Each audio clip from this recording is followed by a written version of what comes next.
Não sei se ainda se lembram do título da mensagem de domingo passado. A questão que nós colocamos foi esta: Deus é feliz? Uma pergunta. Nós dissemos que não iria criar uma grande expectativa se nós soubéssemos que na eternidade, por toda a eternidade, iríamos estar na presença de alguém que fosse de humor incerto, que tivesse dias bons e dias menos bons, que um dia nos cumprimentasse e outro dia passasse por nós, baixasse os olhos e seguia o seu caminho. Não, o nosso Deus não é assim. Nele não há sombra de variação, não há mudança. E, apesar de tudo, aquilo que se passa com o ser humano, Deus é feliz. E nós falamos sobre a alegria de Deus.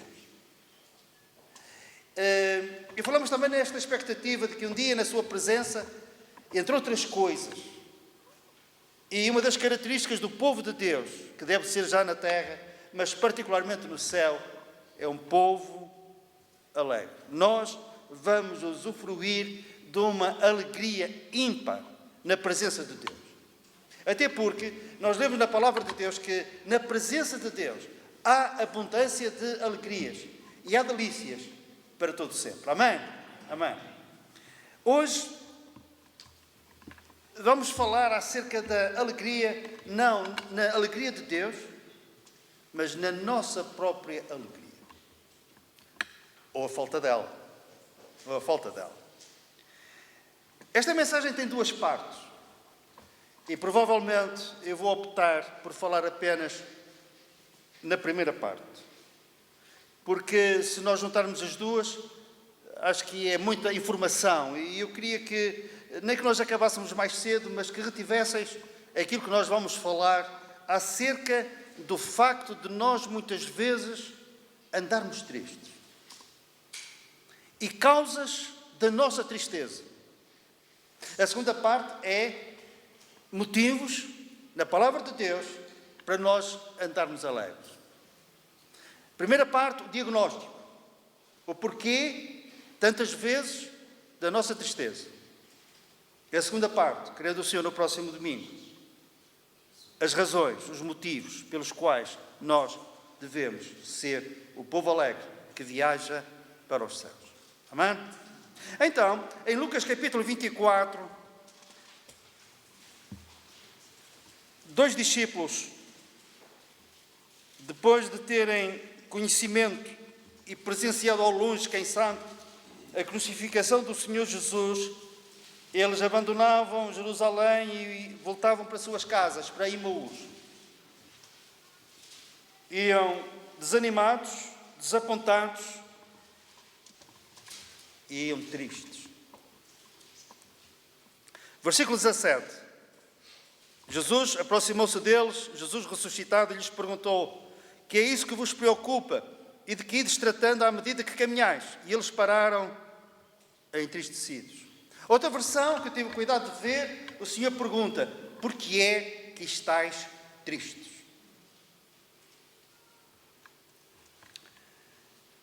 O apóstolo Paulo, quando escreve aos Coríntios, ele diz: quando eu era menino, pensava como menino,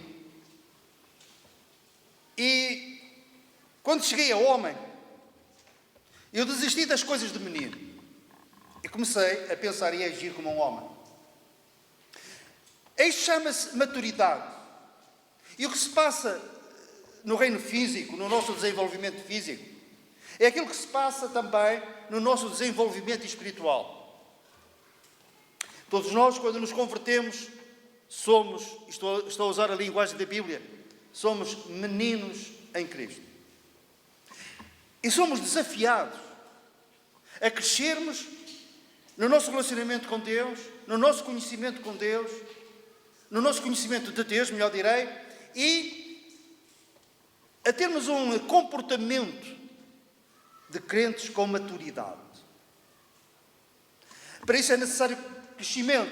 Uma criança, um menino, para chegar ao homem, à idade adulta, há uma coisa que tem que acontecer. Tem que crescer, obviamente. E tem que crescer em sabedoria, em conhecimento e fisicamente. E a Bíblia diz que nós devemos de crescer em tudo. Por isso é que nós lemos acerca do crescimento da alma, do corpo e do espírito. O crescimento do corpo, a gente sabe. O crescimento da alma é em relação aos nossos sentimentos. Como nós exteriorizamos os nossos sentimentos, as nossas emoções. E o crescimento espiritual é o crescimento que diz respeito ao nosso relacionamento com Deus. E se nós crescermos nestas três áreas, nós também nos tornamos adultos em Cristo. Homens e mulheres com maturidade.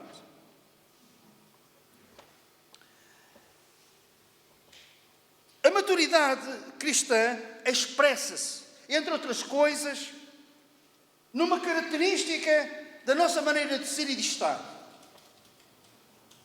A maturidade espiritual está intimamente relacionada com o fruto do Espírito. Nós, quanto mais manifestarmos o fruto do Espírito na nossa vida, nós mais maturidade demonstramos. E o fruto do Espírito começa assim. E o fruto do Espírito é amor, alegria. Então, uma das características do crente com maturidade que cresceu é um crente caracterizado pela alegria.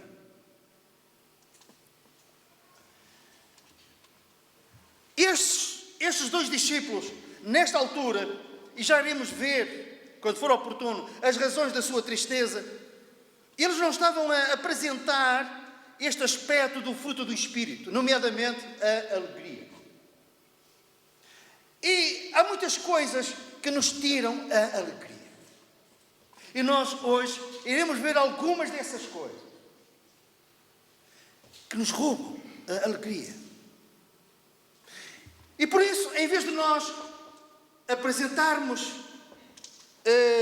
um caráter alegre, somos caracterizados pelo abatimento, pela tristeza, baixar os braços, derrota, queixume, vencidos. Mas se nós soubermos as causas daquilo que pode provocar tristeza e tirar-nos a alegria, nós então podemos estar mais acautelados quanto a essas situações que tendem a roubar-nos a alegria. A alegria é tão importante que nós olhamos para uma pessoa e facilmente nós sabemos o seu estado, se está contente ou se está alegre. E se é uma pessoa que nós conhecemos bem, passa-se comigo, com certeza que também se passa convosco. Ligamos a um amigo. Estou, ele diz estou. E como ele diz estou, nós sabemos se ele está triste ou se está contente. Certo? O estou abatido. Parece que está impregnado de tristeza. Parece que cada letra está impregnada de um abatimento grande. E nós pensamos, não está bem, está triste. Então, razões da nossa tristeza. Da falta de alegria. Olha, deve-se... Primeira razão, não que a gente vá falar acerca delas todas, mas vamos mencionar algumas. Deve-se à nossa humanidade. A Bíblia diz, há tempo de chorar e há tempo de rir. Há tempo de estar contente e há tempo de estar triste. Nem toda a tristeza é reprovável. Estamos em território inimigo. Há adversidades. Há coisas que se nos deparam inesperadamente. Há o dia mau. Há perdas. Há doenças. Há morte de amigos, de entes queridos. São as aflições desta vida. Portanto, não que nós sejamos meninos em Cristo, porque há um dia, ou há algum período de tempo, que por razões de natureza humana, circunstâncias, que nos trazem tristeza da alma. Isso não é um drama. Isso não é sinal de carnalidade, de infantilidade cristã. Não. O Senhor compreende isso e Ele próprio sabe o que é tristeza profunda. Getsemane, nós vemos que Jesus, a certa altura, disse: a minha alma está profundamente triste até à morte. O Senhor sabe o que é a tristeza. Mas não era uma característica da sua vida, uma constância. Não, há situações que trazem consigo uma tristeza legítima. Por isso é que Jesus disse: chorai com os que choram. O Senhor não diz: ai, aqueles que choram, fugi deles, arrumai-vos deles. Não, chorai com eles, simpatizai com a sua tristeza, com as suas aflições. Chorai com os que choram. Mas também deveis rir com aqueles que se riem. Portanto, em primeiro lugar, a tristeza pode ter razões. Pode ser explicada pelo facto de nós estarmos neste mundo. E neste mundo nós temos aflições. E é legítimo nós expressarmos e vivermos um período da nossa vida, uma situação que nos traga tristeza. Agora, há outras razões.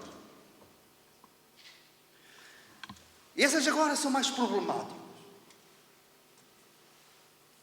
David, a certa altura, e ele registra isso na palavra de Deus, ele diz: Senhor, volta a dar-me a alegria da tua salvação. Ele faz esta oração no Salmo 51. E se ele ora assim, qual é a razão? É porque ele tinha perdido a alegria. Então disse: volta a dar-me a alegria, porque eu tinha perdido. E porquê é que ele tinha perdido a alegria? Porque tinha pecado.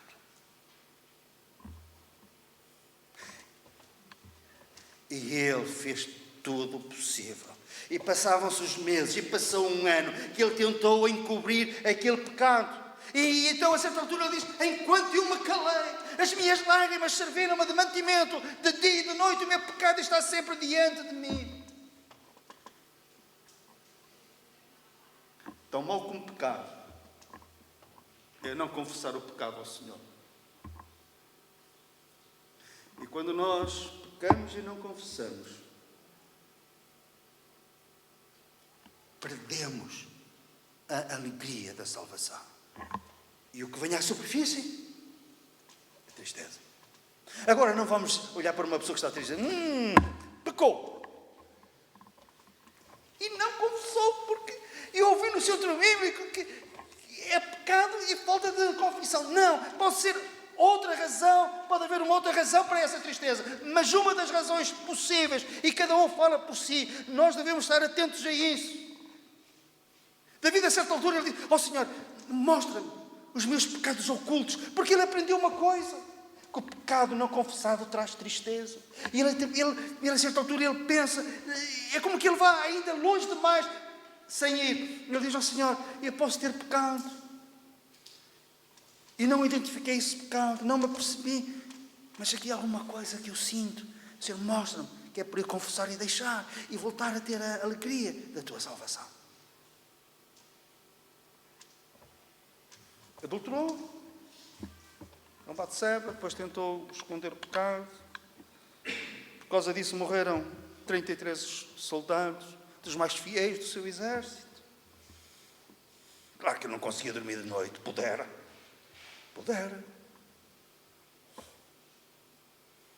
Ele portou-se de uma forma. Eu não vou classificar, porque depois no céu também escusavas disso. David a dizer-me a mim: escusavas disso, naquele dia, não foi nada. Tinhas as armas todas apontadas. Não, eu quero chegar à beira dele e dar-lhe um abraço. Até porque era um homem segundo o coração de Deus. Mas nisto, não. Outra tristeza pode ter origem, sabem em quê? Na disciplina do Senhor. Toda a disciplina, no momento, estou a citar a Bíblia, em Hebreus 12, toda toda a disciplina, no momento, produz tristeza e não alegria, mas depois produz um fruto pacífico. Mas a disciplina do Senhor traz tristeza. O que é isso? É um assunto que não é muito falado nas pregações, nos estudos bíblicos, nas mensagens do YouTube, do Google. Falar acerca da disciplina do Senhor é um assunto que não traz popularidade, não traz muitas visualizações. Se ela escreve assim: disciplina de Deus sobre o povo de Deus, ou então, estás sob a disciplina de Deus. Não quero ouvir isso.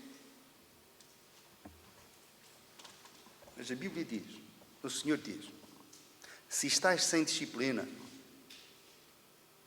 sois bastardos e não filhos. Porque quem são os pais que não disciplinam os filhos?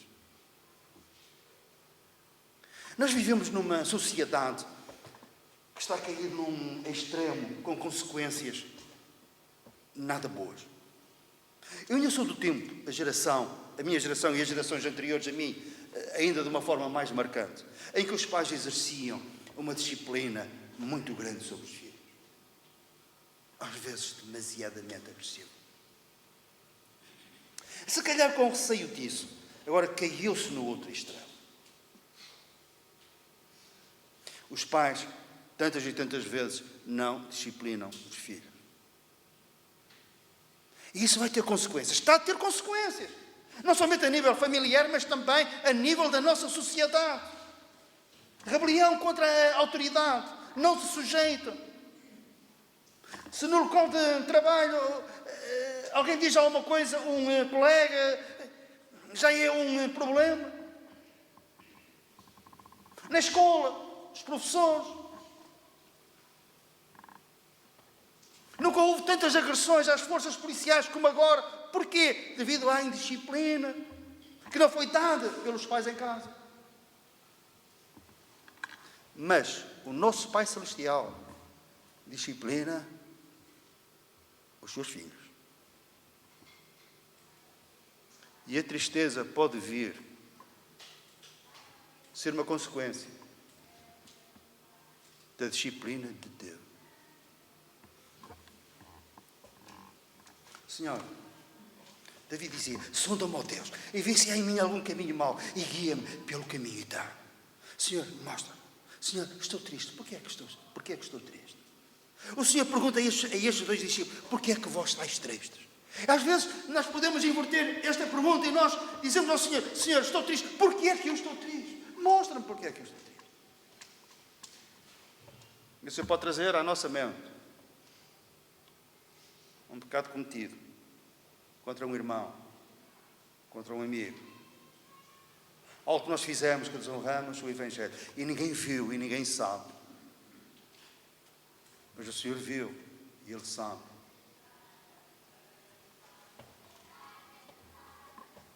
E como pai que é, Ele disciplina os seus filhos.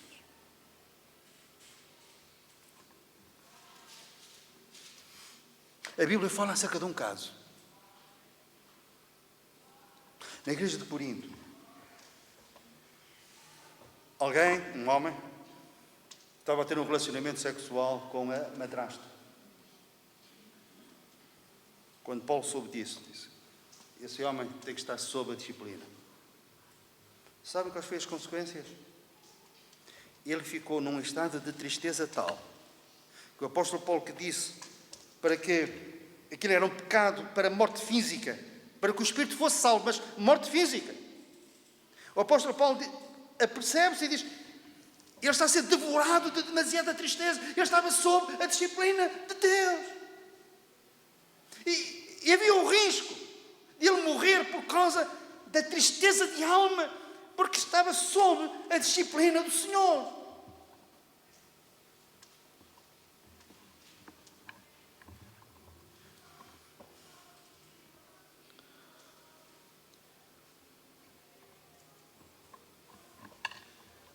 Paulo, a certa altura, diz: recebei novamente. Houve arrependimento, transformação, mudança de vida. A tristeza pode ter essa origem. Agora também, repito, não vamos dizer, olha, aquela pessoa está triste, então é porque o Senhor tem a mão pesada do Senhor, está sobre ele a castigar, a disciplinar. Não é sinónimo, portanto, forçosamente, não tem que ser assim. Mas cada um de nós, na presença de Deus, deve fazer esta pergunta.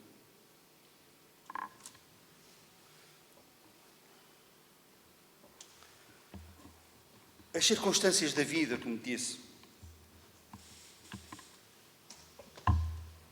podem trazer tristeza. E não somente as circunstâncias, é como é que nós reagimos às circunstâncias.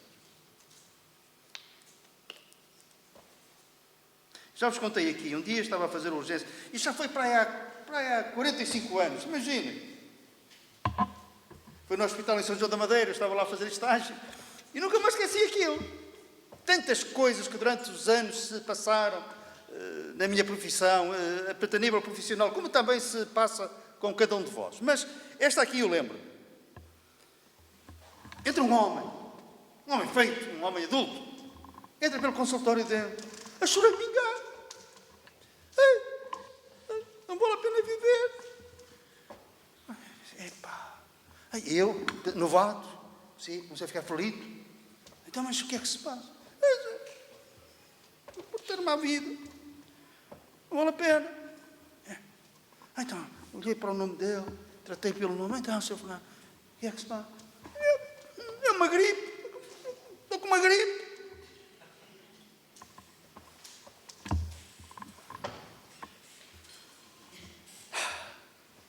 É, uma gripe. Era um menino.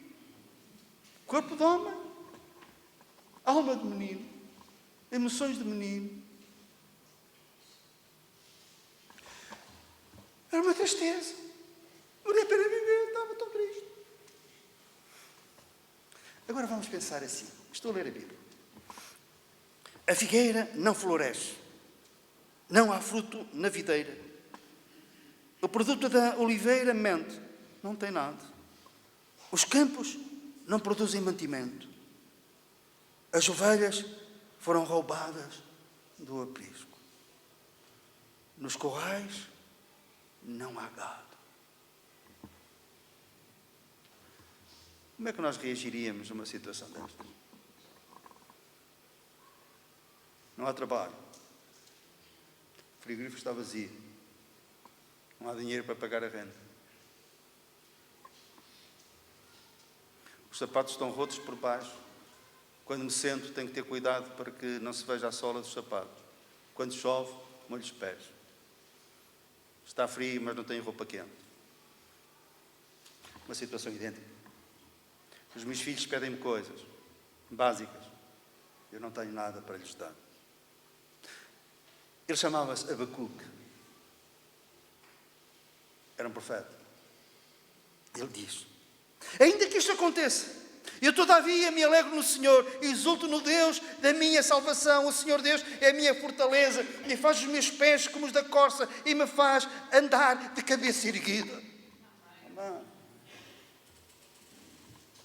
Apesar disto, eu nestas circunstâncias não tenho motivos para estar contente, para ter alegria. Todavia, eu penso no Senhor e me alegro nele. Amém.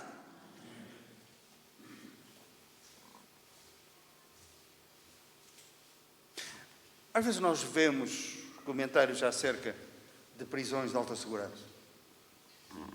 Há certos países que têm prisões terríveis.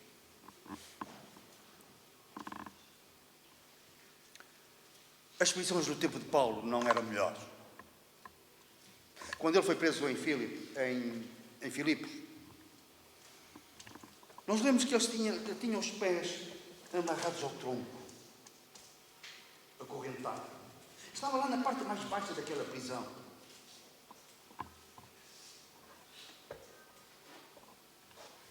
Não somente ele foi preso, mas foi vergastado. Não havia razão. Não havia motivos. Desculpa, não havia necessidade. Mas é assim.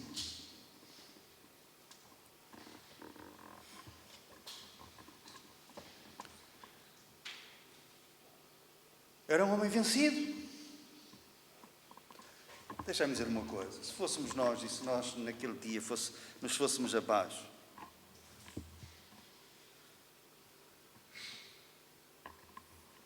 eu não vos atirava pedras e esperava que, se fosse ao contrário, vocês também não me atirassem pedras. Era legítimo ele estar triste. Mas ele cantava e dava glória a Deus. E orava. O carcereiro de Filipos converteu-se. Uma das coisas que ele fez foi tratar das feridas feitas pelas vergastas, pelo chicote que o próprio carcereiro provavelmente tinha infligido a Paulo. A família batizou-se, converteu-se. E eu penso que começou ali a igreja que depois Paulo escreve aos filipenses. A igreja que estava onde? Em Filipos.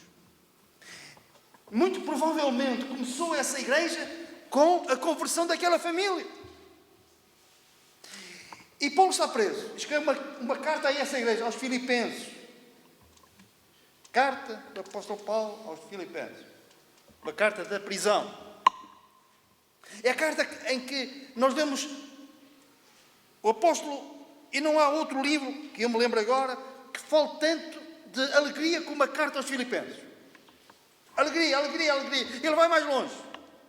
Ele fala em regozijo, que é uma alegria a duplicar. O aumenta, a dobrar. E a certa altura ele não diz, eu dou graças a Deus porque estou preso e tal, e não sei o quê. Não. Naquela situação ele diz, regozijai-vos no Senhor. Outra vez digo, regozijai-vos. Alegrai-vos duplamente. Nós podemos não ter motivos para estar alegres devido às circunstâncias da vida. É uma tristeza legítima. Mas o salto da fé leva-me a olhar para aquele que está acima das circunstâncias e que sabe todas as coisas. E eu não posso alegrar nas minhas doenças, não posso regozijar nas minhas perdas. É legítimo que eu não faça isso, que não tenha maturidade para ter uma fé assim e um comportamento desta forma. Mas no Senhor eu tenho sempre motivos para estar alegre duplamente. Regozijai-vos no Senhor. Outra vez digo, regozijai-vos. Mesmo que a figueira não floresça. Tenho uma figueira que durante 20 anos não deu figos, depois passou a dar, mas este ano já lá foi 2 vezes. Olha, e não vejo figo nenhum. Ela não está a florescer, não está a dar fruto. Carvalho, ainda é cedo para que as figueiras tenham figos? Ou se não há nada, é porque não há nada? Não é cedo. É cedo? Não é. Não é cedo, então pronto, acabou-se. 0. É vida. Há 2 diferentes. Uma que dá agora para o São João e a outra só em setembro. Bem. É que dá em setembro, tem que esperar. Pronto, pode ser que seja isso. Temos de ter esperança. Mas, voltando ao nosso tema, as circunstâncias. Mas no Senhor temos sempre motivos para nos regozijarmos. Outra coisa que nos traz tristeza. Orações não respondidas. Nunca vos aconteceu? Orar com expectativa, com fé. Orar com fé. E oramos, uma e outra vez, uma semana, um mês, um ano.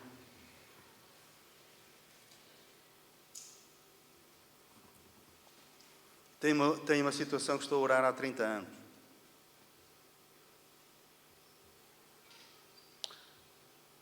Ainda oro sobre isso, oro.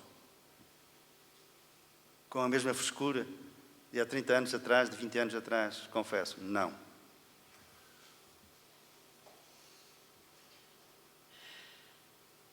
Mas todos os dias oro. E esta resposta tão demorada no tempo traz-me alegria? Não. E tantas vezes têm que fazer uma disciplina espiritual.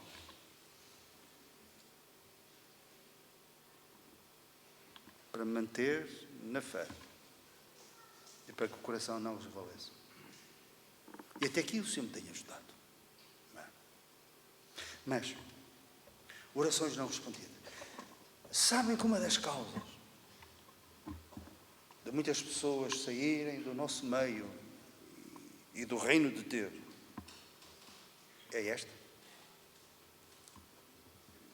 O Senhor não me ouviu.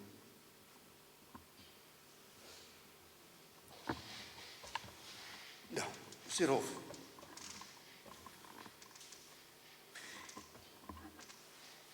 Ele é digno de confiança? É. Ainda não respondeu, ou melhor, ele respondeu foi dizendo não, ou espera. E às vezes a espera pode ser demorada. Mas confiamos nele ou não. Ele é por nós. A palavra de Deus diz que todas as coisas contribuem juntamente para o nosso bem. Contribuem ou não contribuem? Quando o Senhor demora a responder, como é que nós reagimos? Ficamos seguros, emocionalmente estáveis e espiritualmente continuamos a correr a nossa carreira cristã, mesmo que um dia ou outro abrandemos o passo, mas estamos no reino de Deus.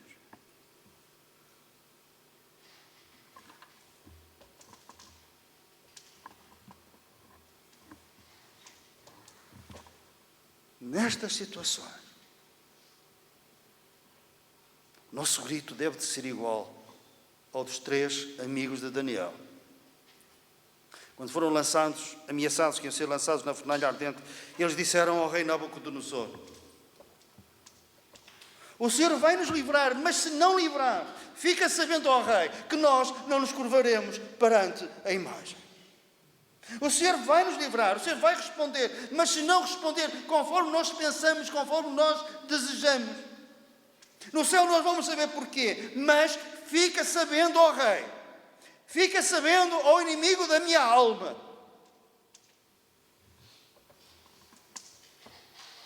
Eu não vou curvar perante a incredulidade, não vou curvar perante o desânimo, não vou curvar perante a derrota. Eu, pela graça de Deus, não vou desistir. Amém. A última coisa, e eu pensava dar as duas mensagens juntas. O último pensamento é este. Porquê é que estes 2 discípulos estavam tristes? Por que estáis tristes? Perguntou-lhes Jesus. Começamos assim e vamos acabar com estes 2 discípulos. Porquê é que eles estavam tristes? Eles próprios disseram, eles responderam a essa pergunta. Senhor, tu és o único que não sabes. Em Jerusalém não se fala noutra coisa. Jesus, nós esperávamos que ele redimisse a Israel. Isto para os judeus tinha um grande significado. Redimir Israel era libertar Israel de todos os seus inimigos. Os romanos, por exemplo, que já estavam lá há dezenas de anos. Eu ia arriscar o número de anos, mas como não tenho a certeza, vou só dizer dezenas de anos. Oprimir aquela nação com impostos, com castigos pesados, nomeadamente as crucificações. Centenas e centenas, para não dizer milhares de judeus, durante aquele tempo foram crucificados, condenados à crucificação. Tudo continuava na mesma. Nós esperávamos que ele redimisse, mas ele morreu. Disse que ia ressuscitar, mas já é o 3º dia. Os discípulos nunca perceberam. E Jesus avisou-os várias vezes. Eu vou a Jerusalém sofrer muito às mãos dos homens. Eu vou ser morto, mas eu ressuscitarei ao 3º dia. Mas eles a seguir falavam acerca de outra coisa. Entre outras. Jesus acaba de dizer isto e eles estão a discutir qual era o maior entre eles. E o Senhor a pensar, é com estes soldados que eu tenho que ir à guerra.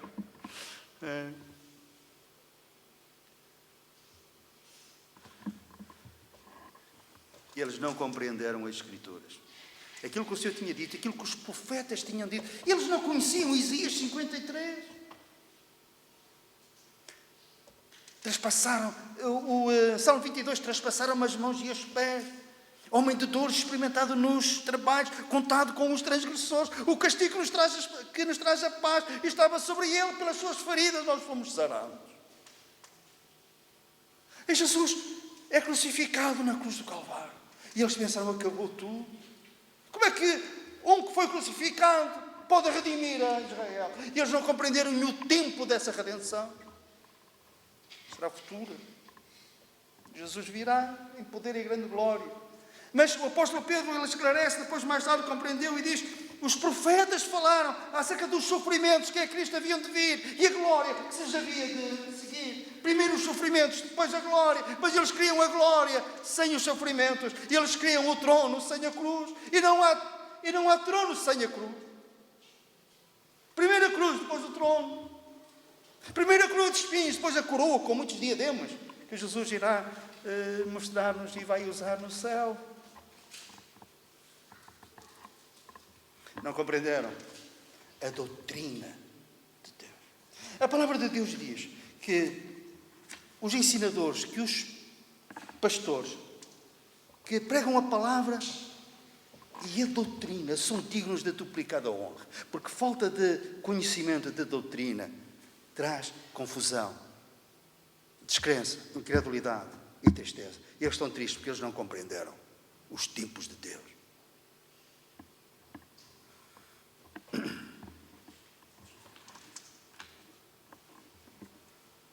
Vou acabar com um exemplo prático. O nosso país irmão, Brasil, as últimas eleições, Bolsonaro contra Lula da Silva.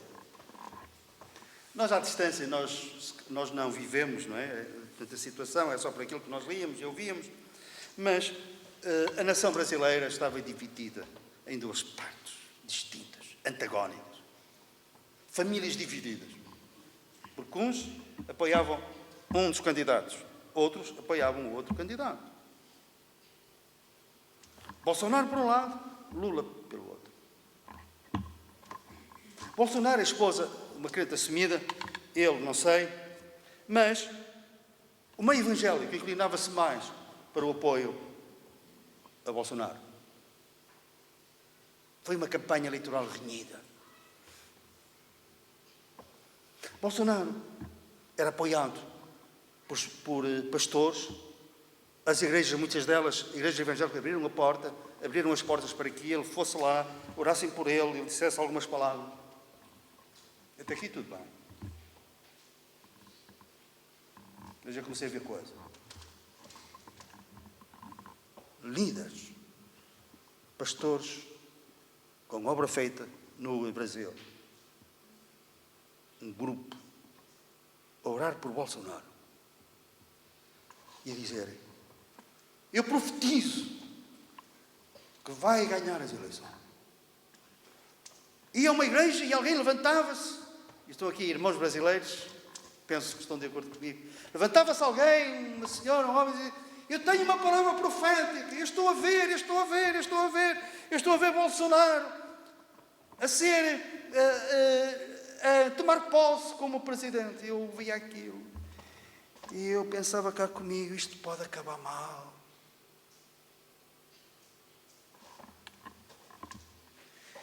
E afirmavam categoricamente que ia ser assim. E às vezes ficava arrepiado.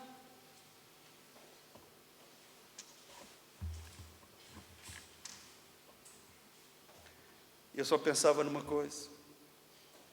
E se não for assim, como é que o Evangelho vai ser tratado depois disto?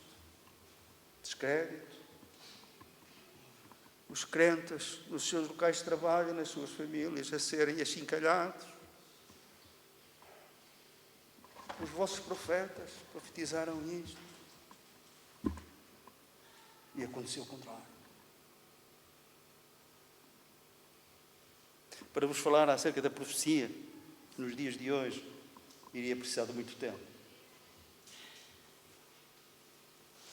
Só que depois houve um outro problema. Eu não vi aqueles profetas depois a pedirem desculpa e a dizer que se enganaram. Depois a culpa era dos crentes que não tinham votado. no crente que eles tinham profetizado. Eu dizia, obrigado agora, ainda por cima a culpa é dos outros.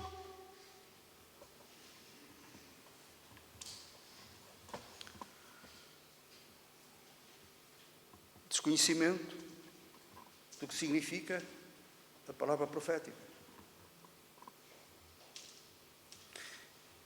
E há outra coisa.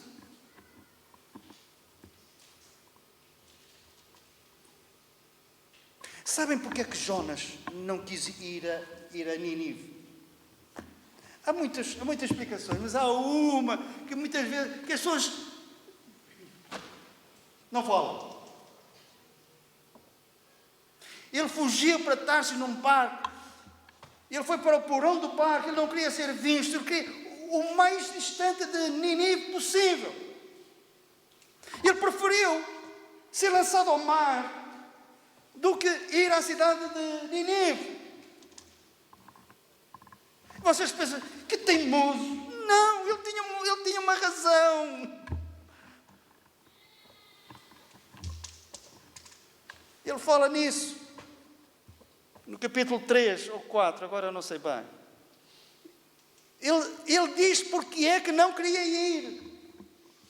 Ele diz, ó Senhor, porque eu sei que Tu és um Deus misericordioso, és um Deus clemente, és um Deus que te arrependes do mal que Tu dizes que vais fazer, se houver arrependimento. Então eu vou lá e digo assim, ainda 40 dias e Nínive será destruída. E depois não vai ser. E o que é que as pessoas vão pensar? Vão pensar que eu sou um falso profeta.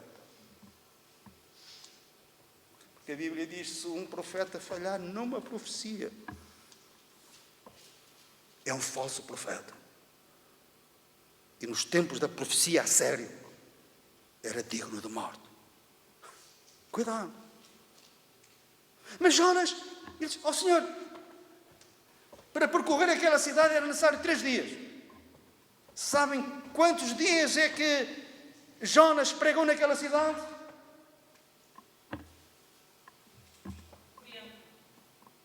Não, ainda 40 dias e a cidade será destruída. Para percorrer aquela cidade, por aquelas ruas, era necessário 3 dias. Sabem quantos dias é que Jonas percorreu aquela cidade? Apenas 1 dia. Porquê? Porque ao fim de um dia há uma cidade que se arrepende, que se cobre de saco e de cinza até o próprio rei. E ele decreta um jejum nacional. Os próprios animais não podiam comer, não podiam beber. Um arrependimento genuíno. E o Senhor, na sua misericórdia, perdoou a cidade. E Jonas diz, pois, já sabia que ia ficar mal. Agora vão dizer que eu sou um falso profeta. Era o ministério dele, era o cargo dele, era a missão dele, era o propósito de vida. Ele não podia falhar numa profecia, ele não podia dizer que Nínive seria destruída ao fim de 40 dias e depois o Senhor ter misericórdia, ele preferia morrer. Mas ele disse, vai, que estou feliz que eu trato o resto.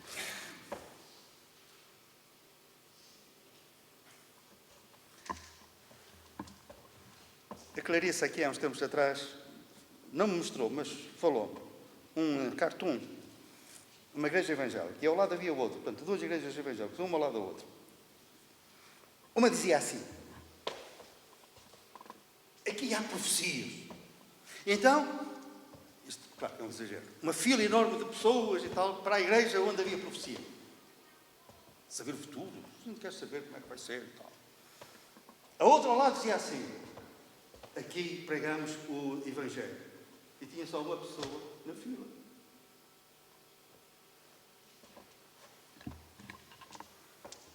Eles erraram, estavam tristes, porque não tinham compreendido as Escrituras. Por isso, o que é que Jesus fez para remediar e para pôr cobro a esta tristeza? Moisés, os salmos, os profetas, ele falou-lhes acerca da palavra de Deus. A compreensão do plano de Deus. O plano futuro. Eles ficaram a compreender. E o que é que aconteceu?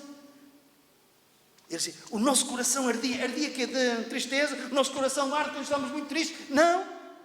Ele arde quando nós estamos contentes. O nosso coração ardia quando ele nos falava acerca das Escrituras.